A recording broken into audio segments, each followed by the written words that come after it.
বিসমিল্লাহির রহমানির রহিম। মোহাম্মদ হাসান কিচেন থেকে আসসালামু আলাইকুম। পিজ্জা তৈরি করেছি। পিজ্জা কার না ভালো লাগে, ছোট বড় সবার ভালো লাগে। তো বিকেলের নাস্তায় আমি পিজ্জা তৈরি করেছি, একটু ভিন্নভাবে তৈরি করেছি, তা দেখাচ্ছি।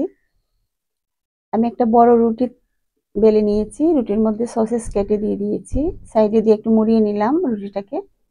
এখন চাকুর সাহায্যে একটু কেটে নিচ্ছি, দেখেই বুঝতে পারবেন আপনারা যে অংশে সসেজ আছে সেই অংশটা একটু টেনে নিচের দিকে নিয়ে আসলাম।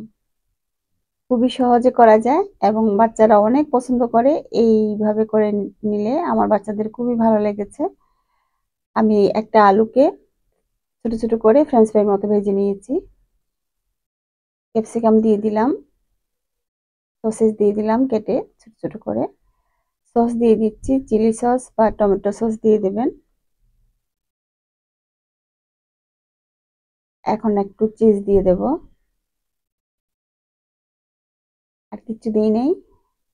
অনেকে অনেক রকমের পিজা তৈরি করেন, কাঁচামরিচও দেন, তো ওই জিনিসটা আমার ভালো লাগে না পিজার মধ্যে।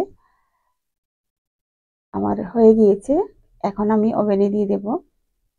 দুইটা প্লেটে নিয়ে নিয়েছি, দুই সাইজের করে। 160 ডিগ্রিতে আমি 30 মিনিট বেক করে নিয়েছি।